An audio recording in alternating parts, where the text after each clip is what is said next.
Wyobraź sobie, że budzisz się pewnego ranka w małej polskiej wsi i widzisz, że drzwi sąsiadów są uchylone, okiennice zasłonięte, a w powietrzu unosi się zapach świecy. Nie potrzebujesz żadnych słów. W tej chwili, natychmiast i bez wątpienia, wiesz, ktoś umarł. Tak właśnie wyglądała śmierć w dawnej Polsce. Nie była ukryta za szpitalnymi murami. Nie była odległa ani sterylna. Była tutaj, pośrodku domu, pośrodku rodziny, pośrodku wsi. I każdy z sąsiadów, każdy gospodarz i każda kobieta przy płocie wiedzieli dokładnie, co należy zrobić. Bo przez stulecia śmierć nie była wyjątkiem. Była częścią życia. Zanim przejdziemy dalej, jeśli oglądasz ten film na telewizorze, co zdarza się bardzo często, może być trudno pamiętać o subskrypcji. Jeśli te zapomniane historie dawnej Polski sprawiają Ci radość, subskrypcja i udostępnienie tego odcinka innym naprawdę pomaga, by takie opowieści dotarły do jak największej liczby osób. To jeden z najważniejszych sposobów, w jaki możesz wesprzeć ten kanał. Teraz wróćmy do tej małej polskiej wioski. Wróćmy do tamtego ranka. Wróćmy do otwartych drzwi i zapachu świecy. Polska przez stulecia była krajem rozległych lasów i niekończących się równin, poprzecinanych rzekami, które wiosną zamieniały drogi w błoto. Wioski rozrzucone po tym krajobrazie były małymi wyspami ludzkiego życia, otoczonymi przez pola i ciemność. W XVII i XVIII wieku przeciętna polska wieś liczyła może kilkadziesiąt rodzin, kilkaset osób, które znały się nawzajem od urodzenia. Wiedziały, kto ile ziemi posiada, kto z kim jest w sporze, kto chorzeje od tygodni. Domy były drewniane, niskie, kryte słomą. Wewnątrz panował wieczny półmrok. Małe okienka wpuszczały mało światła, a duży piec gliniany zajmował niemal cały narożnik. Zima potrafiła trwać miesiącami.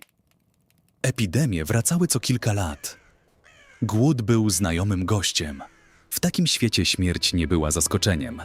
Była naturalnym zakończeniem każdej historii i wszyscy o tym wiedzieli. Ale wiedza nie oznaczała obojętności. Wręcz przeciwnie. Właśnie dlatego, że śmierć była tak bliska, otaczano ją tak bogatym i precyzyjnym rytuałem. Każdy krok był ustalony. Każdy gest miał znaczenie.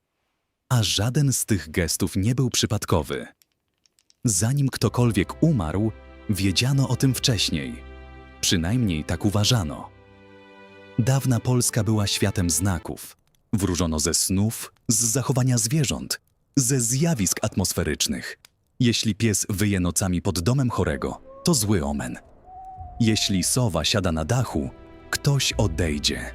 Jeśli komuś przyśnią się wypadające zęby, albo śni mu się topiel, albo widzi we śnie złodzieja wchodzącego do izby. Wszystko to były ostrzeżenia, które każdy wieśniak rozumiał bez słów. Etnografowie z XIX wieku, dokumentujący jeszcze żywe ślady dawnych wierzeń, zapisywali setki takich znaków. Niektóre z nich sięgały korzeniami do epoki przedchrześcijańskiej, kiedy Słowianie widzieli w śmierci nie koniec, ale przejście do innego świata i musieli się na nie odpowiednio przygotować. Kiedy chory słabł wyraźnie, do domu wzywano księdza. To był akt zarówno religijny, jak i społeczny. Namaszczenie chorych, ostatnie namaszczenie, dawało umierającemu szansę na zbawienie, ale też sygnalizowało wsi, że koniec jest bliski. Sąsiedzi przychodzili pod drzwi. Modlono się, kiedy ksiądz szedł przez wieś z viaticumem, najświętszym sakramentem dla umierającego. Mężczyźni zdejmowali czapki, kobiety klękały przy drodze. Wszyscy wiedzieli, do kogo idzie. W XVII wieku w Polsce, szczególnie wśród chłopów Małopolski, pojawił się zwyczaj sporządzania tzw. testamentów duchowych. Dokumentów, w których umierający nie tylko przekazywał majątek, ale wyznawał wiarę i prosił o modlitwy. Historycy odnaleźli ponad 500 takich dokumentów z tamtego okresu. To były nie tylko zapisy prawne, to były pożegnania. A potem przychodziła chwila, której bano się i na którą czekano jednocześnie. Gdy człowiek wydawał ostatnie tchnienie, Izba natychmiast wypełniała się ciszą zupełnie innego rodzaju. Kobiety, bo to kobiety zajmowały się ciałem, przychodziły myć i przygotowywać nieboszczyka. Ciało ubierano stosownie do stanu. Żonata kobieta w strój ślubny albo odświętny. Starzec w to, co miał najlepszego. Kobieta w ciąży była zwolniona z tego obowiązku. Wierzono, że kontakt z nieboszczykiem mógł zaszkodzić dziecku, które nosiła. Świece zapalano po obu stronach ciała. Nie byle jakie świece. Grzmotnica, błogosławiona świeca z Matki Bożej Gromnicznej, obchodzonej 2 lutego, miała moc odganiania złych duchów. Płomień grzmotniczy miał chronić duszę w drodze do wieczności. Przez całą dobę, czasem przez 3 doby, ktoś musiał czuwać przy ciele. Nie wolno było zostawić nieboszczyka samego ani na chwilę. Wierzono, że w chwili śmierci, kiedy dusza jeszcze nie zdecydowała, po której stronie ma stanąć, złe siły mogły przejąć ciało. Lustra zasłaniano tkaninami. Zwyczaj ten, który przetrwał w Polsce do dzisiaj, ma korzenie sięgające głęboko w przeszłość. Wierzono, że dusza, widząc swe odbicie, mogła zostać uwięziona w lustrze i nie odejść w spokoju. Dom stawał się miejscem o zupełnie innym rytmie. Okna otwierano lub przynajmniej uchylano, aby dusza miała swobodne wyjście. W niektórych regionach otwierano też skrzynie i szafy, by nic nie blokowało drogi odejścia. Zatrzymywano zegary, zapraszano sąsiadów i zaczynało się czuwanie. Czuwanie, po polsku wigilia żałobna, które mogło trwać całą noc, a nawet kilka dni. Czuwanie nie było tylko religijnym obrzędem. Było czymś znacznie głębszym. Zbiorowym gestem, który mówił nieboszczykowi, że nie jest sam, że pamięta się o nim, że wspólnota go nie opuściła. Modlono się na różańcu, śpiewano pieśni, opowiadano o życiu człowieka, który odszedł. Czasem śpiewem kierował wyznaczony przez wieś psałterzysta, mężczyzna znający psalmy i pieśni, który prowadził modlitwy przez całą noc. Nieraz płacono mu za tę pracę, bo śpiew był pracą, ważną pracą, chroniącą żywych i odprowadzającą umarłych. W takich chwilach zdarzały się też rzeczy bardzo ludzkie. Ktoś przynosił jedzenie, ktoś inny herbatę czy piwo. Rozmowy schodziły na wspomnienia, a za oknem wieś spokojnie żyła dalej. Ale nikt nie wychodził zbyt prędko. Zostać przy nieboszczyku do końca to był obowiązek i honor. Ale dawna polska wieś nie była tylko miejscem pobożnych modlitw i spokojnych czuwań. Była też miejscem, gdzie śmierć przerażała w sposób, który trudno sobie dzisiaj wyobrazić. Bo śmierć, zwłaszcza nagła, gwałtowna, nieprzygotowana, mogła oznaczać coś gorszego niż samo odejście. Mogła oznaczać powrót. W Polsce XVII i XVIII wieku, kiedy epidemie cholery i dżumy dziesiątkowały wioski co kilka lat, kiedy ludzie umierali nagle i bez spowiedzi, kiedy ktoś odbierał sobie życie albo ginął w wypadku, taki człowiek był podejrzany. Nie dlatego, że był zły za życia, ale dlatego, że śmierć, która go zabrała, była niepełna, nieuregulowana. I dlatego mógł wrócić. Wierzono w upiory i strzygi. Istoty, które po śmierci nie mogły znaleźć spokoju i wracały, by szkodzić żywym. Upiór powstawał z ciała człowieka, który zginął gwałtownie, popełnił samobójstwo, nie otrzymał ostatnich sakramentów albo był po prostu kimś innym, przybyszem, outsiderem, kimś, kto nie należał w pełni do wspólnoty. Strzyga, żeński demon, miała według wierzeń rodzić się z kobiet posiadających 2 dusze. Po śmierci jedna z tych dusz odchodziła, a druga pozostawała i animowała ciało, każąc mu polować na żywych w ciemnościach nocy. Te nie były bajkami dla dzieci. Dla wiejskiej społeczności XVII i XVII wieku były realnym zagrożeniem. I mamy na to dowody. W 2008 roku, podczas wykopalisk prowadzonych przez Międzynarodowy Zespół Archeologów na cmentarzysku we wsi Drawsko w Wielkopolsce, cmentarzu, z którego pierwsze kości rolnicy orali już w 1929 roku, naukowcy odkryli coś niezwykłego. Spośród 285 przebadanych szkieletów z XVII i XVIII wieku, 6 zostało pochowanych w sposób zupełnie odbiegający od normy. 4 osoby, 2 kobiety po 30, mężczyzna i nastoletnia dziewczyna, miały przy szyjach żelazne sierpy, przyciśnięte ostrzem bezpośrednio do gardła. 5 osoba miała sierp ułożony na biodrach. 6, starszą kobietę, pochowano z kamieniem pod brodą, blokującym szczękę i z monetą w ustach. Sierp przy gardle miał uciąć głowę, gdyby nieboszczyk spróbował wstać. Kamień blokujący usta miał uniemożliwić gryzienie. Moneta odpędzić zło albo zapłacić za przejście na drugą stronę. Badacze z Anthropic Lakehead University w Kanadzie, analizując skład izotopowy zębów pochowanych, odkryli coś nieoczekiwanego. Żaden z tych 6 upiorów nie był przybyszem z zewnątrz. Wszyscy byli miejscowymi. Wychowali się tu, żyli tu, pracowali tu. I właśnie to najbardziej wzrusza, że ich sąsiedzi, ludzie, którzy znali ich przez całe życie, na wszelki wypadek zakuli ich w sierpy. Nie z nienawiści, z lęku, z potrzeby ochrony tych, którzy zostali. W 2022 roku podobne odkrycie nastąpiło w wiosce Pień pod Bydgoszczą, gdzie profesor Dariusz Poliński z Uniwersytetu Mikołaja Kopernika w Toruniu odsłonił szczątki młodej kobiety między 17 a 21 rokiem życia, pochowanej z sierpem przy szyi i kłódką przy kości śródstopia lewej nogi. Kłódka przy nodze, by nie wróciła. Sierp przy gardle, na wszelki wypadek. Ale wróćmy do zwykłej wsi, gdzie śmierć przyszła spokojnie, po długiej chorobie i gdzie wszystko odbyło się tak, jak powinno. Nadchodził dzień pogrzebu i tu zaczynała się wielka choreografia żałoby.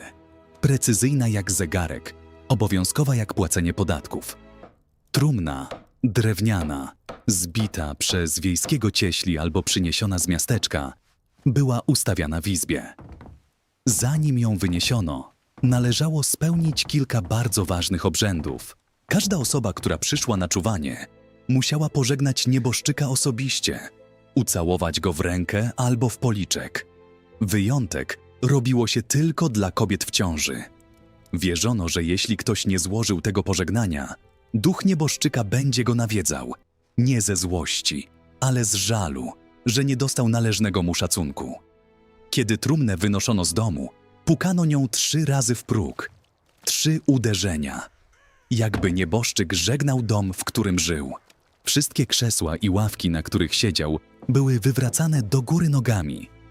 Bo gdyby duch wrócił i znalazł dom w nienaruszonym stanie, mógłby chcieć zostać. A tego nie chciano. Nie z okrucieństwa, ale z miłości. Bo wierzono, że dusza, która nie może odejść, cierpi. Trumna nie mogła też dotknąć ścian po drodze. Przynosiło to nieszczęście i zapowiadało kolejną śmierć w tym domu. Kondukt pogrzebowy. To było wydarzenie, które widziała cała wieś. Kondukt szedł powoli, piechotą, przez wiejskie drogi. Jeśli rodzina była bogata, za trumną ciągnął wóz zaprzężony w konie. I wtedy wszyscy patrzyli na konie. Czy skrobią kopytem ziemię? Czy się oglądają? Czy spoglądają zbyt długo na czyjś dom? Każde zachowanie koni było znakiem. Koń, który zatrzymał się przed cudzym domem i spojrzał na jego drzwi, mógł zapowiadać śmierć w tej właśnie rodzinie. Pochód prowadził ksiądz, zanim niesiono krzyż, za krzyżem trumnę, a za trumną wszyscy, których stać byłoby przyjść, a należało przyjść. Nieobecność bez ważnego powodu była obrazą zarówno dla nieboszczyka, jak i dla jego rodziny. Wiejski sąd, bo wioski przez stulecia prowadziły własne rejestry i rozstrzygały spory, mógł egzekwować obowiązek udziału w pogrzebie sąsiadów. Historia zna przypadki, kiedy wioskowe sądy nakazywały rodzinom płacić za pogrzeby tych, którzy nie mieli środków. Badacz Tomasz Wiślicz, analizując ponad 500 testamentów chłopskich z XVI-XVIII wieku, opisał właśnie tę sieć wzajemnych zobowiązań, że nawet najubożsi mieli prawo do godnego pogrzebu, bo wspólnota brała za to odpowiedzialność. Cmentarz był miejscem świętym, ale też miejscem bardzo ludzkim.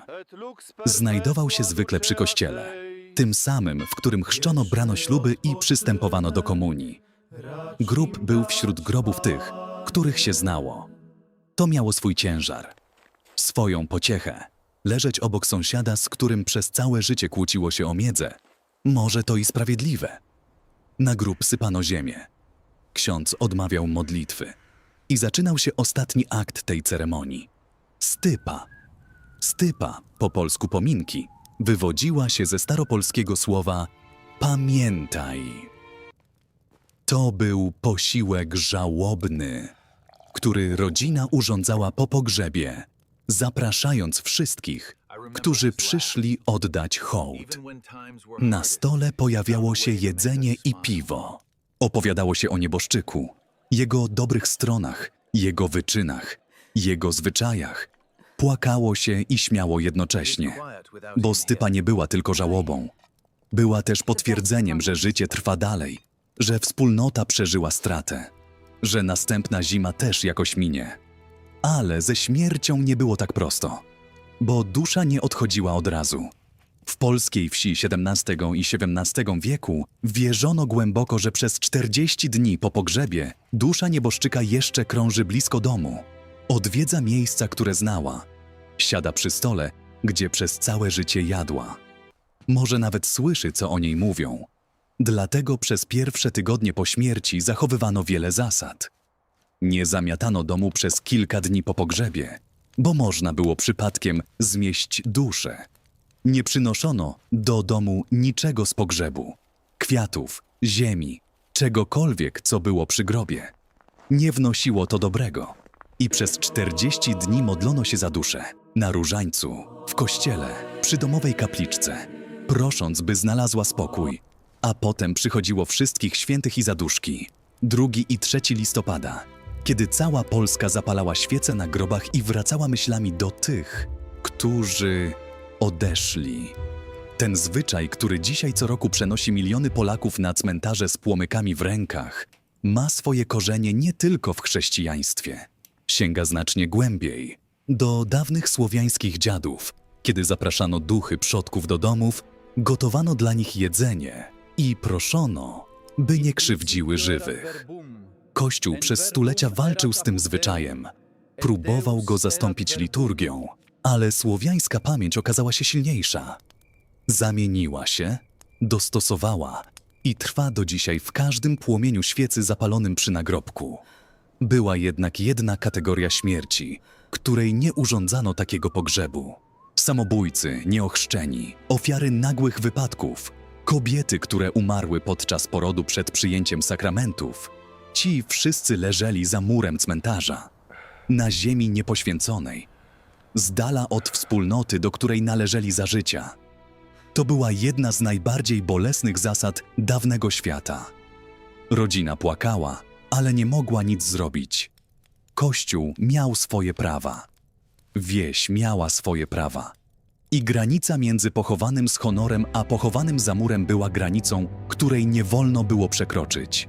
Czasem pogrzebanie kogoś bliskiego za murem było gorsze niż sama strata, bo oznaczało, że ten człowiek nie miał szansy na zbawienie. A to naprawdę przerażało. W dawnej polskiej wsi śmierć nie była prywatną sprawą. Była sprawą całej wspólnoty. I właśnie to jest najbardziej uderzające, kiedy patrzy się na tę rzeczywistość z dzisiejszej perspektywy. Że ludzie, którzy żyli w ubóstwie, w permanentnym strachu przed głodem i epidemią, znaleźli siłę, by towarzyszyć sobie nawzajem w umieraniu, by nie zostawiać sąsiada samego, by myć ciało, zapalać świece, całą noc modlić się przy trumnie, nieść ją na ramionach, płakać, a potem zjeść razem i zapamiętać. Ta sieć wzajemnych zobowiązań, ta nienapisana umowa o solidarności aż do końca, była czymś, co trzymało polskie wioski razem przez stulecia trudów. I kiedy dziś zapalamy świeczki na cmentarzach w zaduszki, kiedy stoimy przy grobach tych, których kochaliśmy, robimy dokładnie to samo, co robili nasi przodkowie od pokoleń. Tylko nam się zdaje, że sami wymyśliliśmy ten gest. Miliony zapomnianych rodzin, chłopi, rzemieślnicy, wdowy i sieroty, starcy i kobiety, które nie zaznały łatwego życia, żyły i umierały w tych drewnianych chatach, na tych błotnistych drogach, pod tym samym niebem. Ich imion nie ma w podręcznikach historii. Nie wygrali bitew, nie podpisali traktatów, nie zasiadali na tronach, ale to oni siali żyto, piekli chleb, wychowywali dzieci, czuwali przy swoich umarłych i odprowadzali ich na wieczny spoczynek. I to oni są Polską, nie zamki, nie królewskie komnaty, ale te drewniane domy, ta zima, te świece i ten człowiek, który całą noc śpiewał psalmy przy trumnie sąsiada, bo tak trzeba było. Śmierć w dawnej polskiej wsi nie była końcem opowieści. Była jej ostatnim rozdziałem napisanym wspólnie i zawsze z pamięcią, że kiedyś przyjdzie kolej na każdego. A za każdym z tych rytuałów, za każdym gestem i każdym wierzeniem kryje się ogromny, niezbadany jeszcze świat. Zwyczajów rzemieślniczych, sezonowych tradycji, rodzinnych tajemnic i zapomnianych zawodów, które przez wieki tworzyły tę szczególną Polskę. W kolejnych odcinkach zajrzymy głębiej do warsztatów, jarmarków, wesel i zimowych wieczorów, gdzie ta sama wspólnota żyła pełnią swojego codziennego życia. Bo ta historia jeszcze się nie skończyła. Roteiro baseado em fontes históricas verificadas. Pesquisas sobre testamentos camponeses poloneses do século XVI Soares em 18, Thomas Wischlich, escavações arqueológicas em Drausco, University of South Alabama, Cambridge Antiquity, 2015, e Pień, Universidade Nicolaus Copérnicos, Toruń, 2022. Documentação sobre crenças folclóricas polonesas e práticas de luto rural.